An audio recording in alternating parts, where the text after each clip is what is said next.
roll the dice, hope for high. Turns in the dungeon, reaches sky.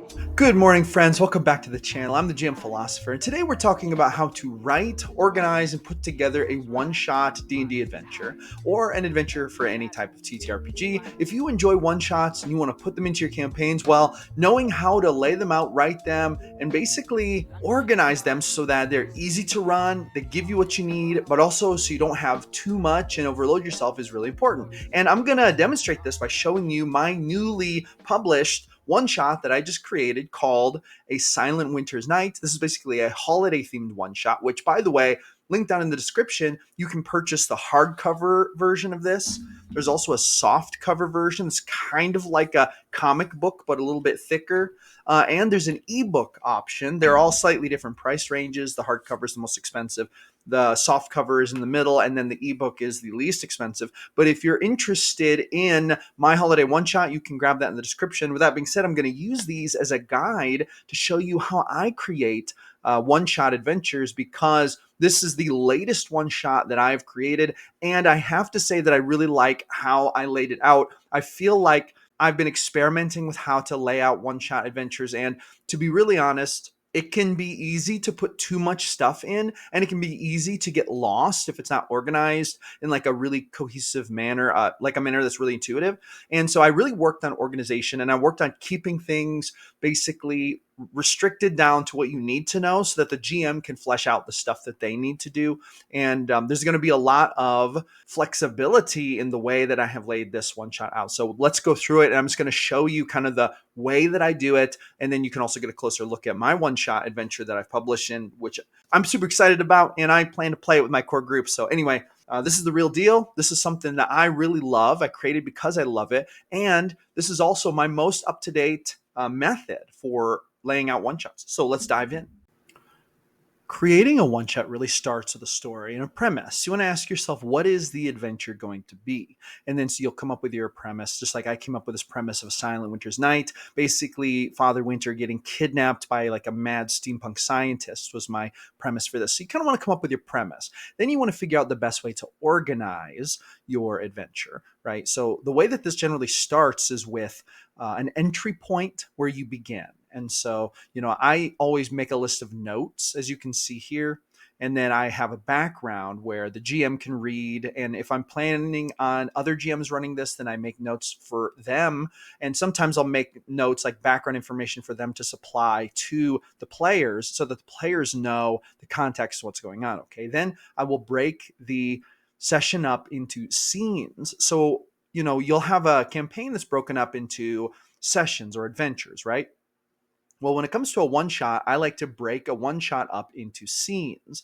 So, for example, this is scene 1, and then this is the descriptions and details for the players. And this is how I like to lay it out as I'm going to run it. Okay, so you see the section says for the players, and then I have a description there. That's literally for the GM to read to the players. I like to script these things out a little bit, and then I have notes there. Like you see, it says allow for some roles, actions, conversation, etc. So this is like a note to the GM, and then the GM can read the next part to the players, right? So there's like breaks inserted where the GM knows, okay, I just read that thing. Now we're pretty much ready to do some role play. This is going to be flex, it's going to be, basically going in and being free form, player agency, etc., right? And then we're going to allow for some roles and such. Now, there's the next part of the scene where the GM would read, and then if the players determine what's going on, they make the checks or whatever, there's information, and here they find some trinkets, or there's a possibility to find some trinkets. And so I'm going to show you that here in just a minute. As you can see, there's like 3 different trinkets down there that they could find. And so this is just all included in this. I like to include all of the important plot information and story information so the players know exactly what is going on. Now on this next page, you'll see that there's a search for clues going on, okay? So if the players search for clues, here's what they find. And once again, this is for the GM to read. The GM can determine how this all goes down, right? But I'm putting down here, flight clue, evidence of a skyward plunge, like the sleigh was flying, so there's a clue about that. Identification clue, Father Winter's slain reindeer. I think that putting the clues in here is really cool because this allows for the GM to know what clues are available and prompts the GM, but also this gives the players cool stuff to find, really cool stuff like that they can succeed at, right? If they're rolling investigation checks or whatever, they can succeed at these things. So basically, I like to go from the beginning and I just go through and I think to myself, okay, what is needed here? What's going to be good for the game? What's going to be good for helping the GM to move this game forward? What kind of stuff can I add? And of course, what should I not add? What should I allow the GM to improvise? And what should I allow the GM to create on their own? Because when you create a one shot for other people, you're not just creating a one shot like for you, that you're going to understand all the intricate knowledge of. You're also creating something that you want to give some details of a story to someone else, but then you also want to create it in such a manner that they can take it and make it their own creative thing. And that's kind of the magic to creating one shots to a point. By the way, do you struggle to come up with plot arcs on the fly? If so, I have the perfect tool for you. It is called my Ultimate Plot Randomizer. It is a free ebook. When you join my email list, you can download this for free. You'll get the link in your first email. It contains 4 D100 tables that will let you roll random plot arcs whenever you need them. Roll the hook, the conflict, and the conclusion, and even add wild and wacky stuff all right there. Download this, print it out, add it to your tool collection, and you will never go without another plot arc again. I give this away for free to help you create awesome plot arcs just like I do. I use this in almost every single session, and you are not going to want to miss out on this, so make sure you grab this. Now, as you see here, we have a scene 2. The party in this scene meets a reindeer, and then we introduce an NPC, okay? Now, this is kind of interesting because the reindeer has some abilities, and so I give a general overview of the reindeer's abilities there. And keep in mind, when writing a one shot, generally you don't want to give too much information to NPCs. And here's what I mean. You want to give just enough for the GM to take it, but to make it their own.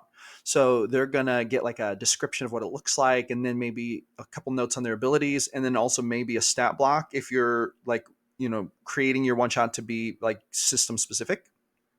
And then you want to give them some maybe personality to work from, but you want to give them plenty of room to make it their own. Now, in this scene, as you can see, it's a cave ambush. If the players follow the trail, they'll eventually come up to this ice cave. And so I have some enemy abilities and tactics here. There's some like basically descriptions there that the GM can give. And then I give like an overview of what the encounter is going to be.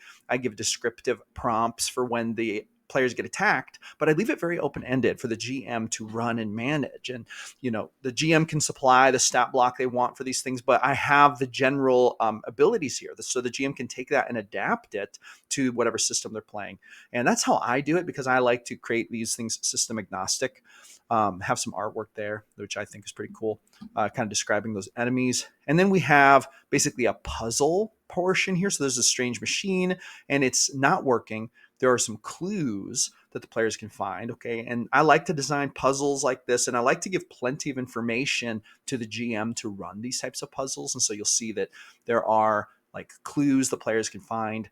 And then I like to describe those clues, and I also like to describe how to get it running. Like on this page, there's basically the whole overview of how to get the machine running. Now we're going to go ahead and move through this.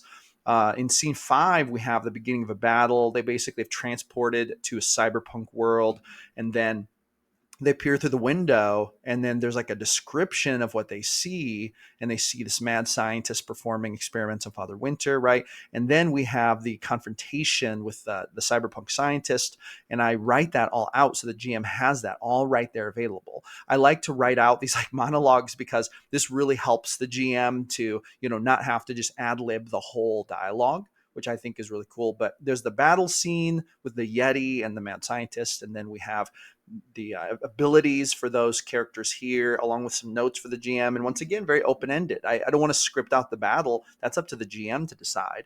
And then we have the happy holiday ending, of course. And I like to kind of give a heartwarming ending to these things. And I like to wrap them up nicely with a nice bow on top. Wrapping it up nice and making it feel good. Now, as you can see, I do have the the flexible version here, the soft cover, which is very much like a comic book. The pages are a little bit more glossy on this one. And personally, I'm a big fan of the soft cover.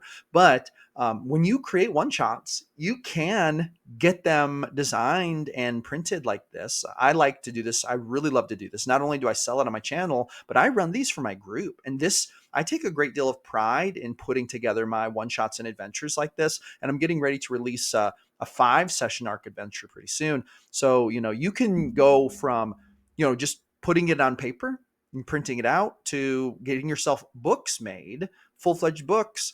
You know, you can make it what you want it to be, and you can let your creativity kind of lead the way. All right, now there's another thing I'd like to talk about, and that is how deep do you have to go when you're designing a one shot? How much do you need to give? How light can you make it? Okay, listen.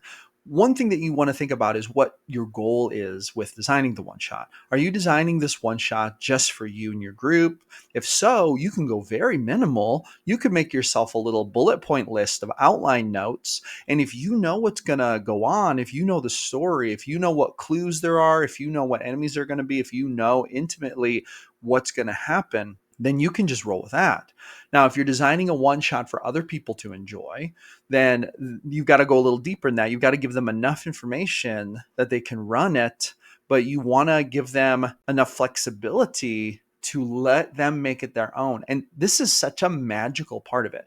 See, designing a one shot is not like writing a book, right? There's a story. You write a story and you write a book. You're basically taking the reader on an adventure. This is not what a one shot is. But also, a one shot isn't just a blank page with no story, no nothing, right? So it's somewhere in the middle. You can have a map that doesn't necessarily make a one shot, though you can use a map in a one shot, right? A picture doesn't necessarily make a one shot. A magic item does not make a one shot. So you have to get a little closer to the book, but not all the way. Because here's the magic. You want to equip groups of players to create their own unique story. So this one shot that I created, Silent Winter's Night, this one shot, there is a story in it. There's a bit of a story. There's some details. But here's the thing. Every single time that this gets played, it's going to be a slightly different story. There are going to be different things that happen. The clues are going to be found differently. The combat's going to happen much differently. There are going to be possibly different NPCs. There are definitely going to be different players, definitely different characters. So there's a skeleton framework of a story, but what you want is to create the skeleton framework of a story that can get told in thousands of different ways, and that will get told in thousands of different ways by thousands of different gamers all over the world. This is the idea. This is like the golden egg of the one shot if you're designing for other people. If you're designing for yourself, friend, you could write your notes down on a napkin. You could write down 5 notes, make it a very basic outline. You probably have the rest in your head, or you can improvise. So there's a lot of difference between those two things too, creating for yourself versus creating for other people. I've created a lot of one shots for myself where I basically just typed out 1-page outline to guide me in the storyline process. And sometimes I would pre-write a little bit of dialogue, because sometimes I get in these creative zones and I create really good dialogue, but then when I'm at the game table, I may not be able to create as good a dialogue on the spot. So if it's a really important dialogue or a really important monologue or evil speech or whatever it is, I'll sometimes write it in advance. But a lot of that stuff for me is improvised. But when I run this, I'm going to use the dialogue I wrote here because this was very creatively designed. I put in a lot of time and effort to craft that dialogue in advance, but that's not going to be the only dialogue. Those little snippets of dialogue that I wrote down there represent maybe 2% of everything that's going to happen talking wise in the story, because the story is going to adapt and evolve every single time it's run. And this is the magic of a one shot. So when you're designing a one shot, also keep this in mind. You want to give the GM enough of the picture that they can take it and run with it. Too many details bog them down. Okay. Too many details will bog you down. If you're creating a one shot for yourself and I've made this mistake actually relatively recently. I made a video about this. If you make yourself a one shot and you bog yourself down with 30 pages of details and you don't have it all completely 100% straight, you're going to find yourself shuffling through papers, rummaging around, spending 5-10 minutes trying to figure out what you were going to do when the scene came up because you're bogged down with information, right? This is one of the problems I see with some, like, basically adventure modules and one-shot type things, is that there's just too much information. And I have definitely done this to myself in the past. And that's what I try to avoid with kind of like this new approach, where I just kind of like go chronologically through the story so that the GM can start at the beginning of the story and just make their way down, change what they want to change, flip page, make their way down, right? That's how I like to lay it out, almost like a script. And they can see the scenes, but then they can jump over the scenes if they don't fit, or they can rearrange the scenes, or maybe they can do this one first. The GM can control all that. And I also like to design the story elements so that there's a lot of room for flexibility chronologically. So like if they want to make scene 3 happen before scene 2, they could do that, right? There are very really few instances in this one shot where there are going to be any kind of long-term consequences for that. Now, I have written adventures that were kind of like mystery clue like adventures where chronological order matters more. So for example, if they're looking for clues, then finding the clues before the big reveal or before the certain thing, like there are stepping stones to that. So it also kind of depends on what kind of adventure you're running.